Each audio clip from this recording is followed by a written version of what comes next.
जय हिंद साथियों, मैं जाबिर शेख इंडिया न्यूज़ 7 से। और आज फिर आप लोगों के सामने एक नए मुद्दे के साथ में हाजिर हो रहा हूँ। और हो सकता है कि आज की मेरी वीडियो थोड़ी लंबी हो, उसके लिए मैं माफ़ी चाहता हूँ कि जिस तरीके से हमारे देश के अंदर कुछ आतंकवादी किस्म के लोग देश की फ़िज़ा को, देश के माहौल को ख़राब करने की कोशिश कर रहे हैं।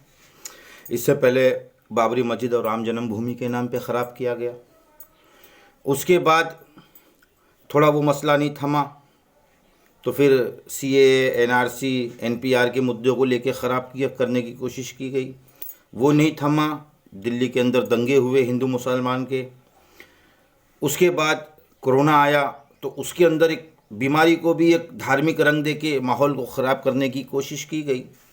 और उसके बाद देखें आप कि जैसे अभी महाराष्ट्र में साधुओं की हत्या हो जाती है, हम खुद भी उसकी निंदा करते हैं, क्योंकि हत्या किसी की भी हो, चाहे वो किसी भी धर्म से ताल्लुक़ रखता हो, लेकिन मरता इंसान है, कोई धर्म नहीं मरता। धर्म था, धर्म है और धर्म रहेगा, चाहे वो कोई भी XYZ धर्म हो, लेकिन मरता है उसमें इंसान मरता है, मरती है इंसानियत मरती है, शर्मिंदा होती है तो इंसानियत शर्मिंदा होती है। और ऐसे लोगों को सज़ा मिलना बहुत ज़रूरी है। मैं तो कहता हूँ ऐसे लोगों को सरेआम फांसी दी जाए जो बॉब लिंचिंग करते हैं, चाहे वो किसी भी धर्म के लोग हों। लेकिन इसके अंदर सबसे बड़ा किरदार जो अदा करने वाले हैं, कुछ ऐसे बिकाऊ लोग हैं, कुछ ऐसे आतंकवादी लोग हैं कि जिनकी सोच और जिनका ज़मीर और जिनकी जहनियत सिर्फ ये है पैसा कमाना। उसमें से कुछ मीडिया चैनल के एंकर्स भी हैं, कुछ मीडिया चैनल वाले भी हैं कि उसको एक धार्मिक रंग दे के चाहते हैं कि लोगों के अंदर फसादात हो और ये दिन रात डेबिट के नाम पे बिठा के अपनी टीआरपी बटोरे। सरकार को और सुप्रीम कोर्ट को ये चाहिए कि कोई एक ऐसा लॉ लाएं कि सबसे पहले तो ये जो न्यूज़ चैनलों के अंदर जो डेबिट होते हैं, जिसके अंदर बहस, 5 की पंचायत, दंगल, ये वो बोल के जो बैठाए जाते हैं, पाखंडी की 2 मौलाना बिठा लिए गए, 2 पंडित बुला लिए गए और अदरवाइज़ पार्टी के प्रवक्ता बुला लिए गए, ये बैठ के एक दूसरे को सिर्फ गालियां देते हैं कि जिससे लोगों के जहन भटके, लोगों के अंदर माहौल ख़राब हो। तो सबसे पहले तो इसके ऊपर प्रतिबंध लगाना चाहिए। मीडिया की भी एक हद तय करना चाहिए कि मीडिया का काम ये है कि आप सच को सच दिखाएं, झूठ को झूठ दिखाएं, ना कि आप धार्मिक बातों पे लेके आप बहस करें। ये मीडिया का काम नहीं है, जो आजकल मीडिया सिर्फ यही कर रही है। दूसरी चीज़ ये कि ऐसे न्यूज़ चैनलों का लाइसेंस कैंसिल होना चाहिए जो विवाद पैदा करते हैं, और ऐसे न्यूज़ चैनलों के मालिक और ऐसे न्यूज़ चैनलों के एंकर के ऊपर देशद्रोह का केस होना चाहिए। अब जैसे कि महाराष्ट्र के अंदर जो साधुओं की हत्या हुई लिंचिंग के नाम पर, उसके बाद आप देखें कि सोशल मीडिया पे, फेसबुक पे, व्हाट्सएप पे तरह तरह के मैसेज आ रहे हैं कि हम जला देंगे, हम मार देंगे, हिंदुओं जागो, हिंदुओं ये करो, हिंदुओं वो करो। तो मैं उन जाहिलों से ये कहना चाहता हूँ कि ना उसमें हिंदू मरा है, ना मुसलमान मरा है, ना सिख मरा है, ना ईसाई मरा है। उसमें मरा है तो इंसान मरा है, इंसानियत मरी है। तो धर्मों का नाम क्यों दिया जाता है? कब तक आखिर इस देश की जनता धर्मों के नाम पे बहकती रहेगी, आपस में लड़ती मरती रहेगी? आखिर ऐसे लोग के ऊपर वक्त रहते अगर कार्रवाई होती तो देश का माहौल ख़राब नहीं होता। और इसमें 100 में से 99% हाथ जो है वो मीडिया और प्रशासन का है कि प्रशासन अगर ऐसे लोगों के ऊपर देशद्रोह का मुकदमा कायम करती, वक्त रहते इनके ऊपर कार्रवाई करती, तो इनकी मजाल नहीं थी कि ऐसे अल्फाज बैठ के सोशल मीडिया पे, फेसबुक, यूट्यूब के ऊपर एक दूसरे के धर्मों को गाली देते बैठे।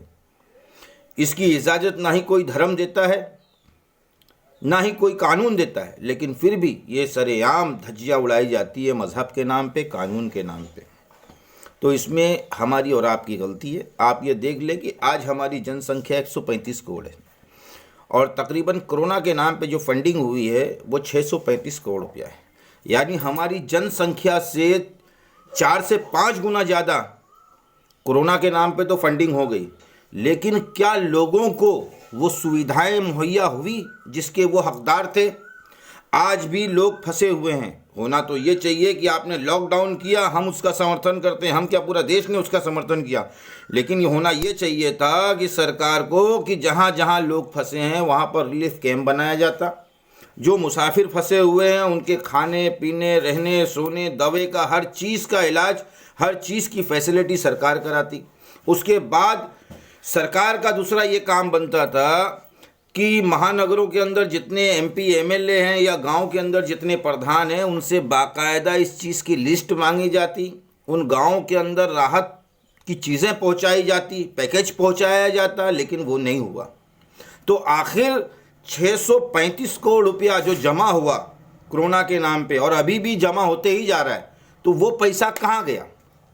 वो तो जनता का पैसा था, वो तो सरकार का पैसा नहीं था।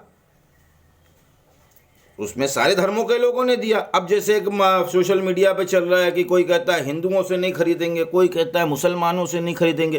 तो अब तक तो धर्म के नाम पे सिर्फ लोग लड़ रहे थे, अब ये हो गया कि साग सब्जी फ्रूट फल के अंदर भी धर्म आ गया। तो ऐसे पाखंडी लोग के ऊपर ये चाहिए कि अगर आप चाहते हैं कि देश मजबूत हो, देश के अंदर एकता रहे, अखंडता रहे, तो मैं उन सेकुलरिज्म लोगों से कहना चाहूँगा जो देश का अच्छा सोचते हैं, देशवासियों के लिए अच्छा सोचते हैं, कि तमाम लोग एकजुट होकर ऐसे चैनलों का बहिष्कार करें, इनके ऊपर पिटीशन दाखिल करें कोर्ट में, ताकि इनके ऊपर प्रतिबंध लगे और इनके ऊपर पेनल्टी लगे। क्योंकि आए दिन हम देखते हैं कि एक दूसरे के मज़हब को गाली दे दी जा रही। याद करो हमारा क्या तराना था कि मज़हब नहीं सिखाता आपस में बैर रखना, हिंदी है हम, वतन है हिंदुस्तान हमारा। तो ये हिंदुस्तान की जो पहचान थी ये हमारी एकता और अखंडता के अंदर थी, हिंदू मुस्लिम में नहीं थी। धर्म हमने और आपने बनाया, मालिक ने सिर्फ हमें इंसान बनाया। और दुनिया की किसी भी धार्मिक ग्रंथ के अंदर उठा के देख लो तो उसमें सबसे पहले यही कहा जाता है कि आप पहले इंसान बनो, पहले मानव बनो, धर्म खुद ब खुद आपके अंदर आ जाएगा। लेकिन आज ऐसा हो गया है कि धर्म के नाम पे लोगों ने व्यापार बना लिया है। लोगों को मारो, काटो, लूट लो, किसी की इज्जत व आबरू को लूट लो, उसमें भी धार्मिक रंग दे दो। तो ये सोचने का एक मुकाम है कि हम किस तरफ जा रहे हैं। आज दुनिया चांद पे पहुंच गई और हम दिन ब दिन ज़मीन के नीचे धंसते जा रहे हैं। और भी बहुत सारी वीडियो है दोस्तों, मैं आप लोगों से अगली वीडियो में फिर मिलूँगा। तब तक के लिए यही कहूँगा कि सावधान रहें, सतर्क रहें, आपस में जागरूकता पैदा करें और ऐसे लोगों का बहिष्कार करें जो हमें बांटने की, तोड़ने की कोशिश कर रहे हैं। जय हिंद साथियों।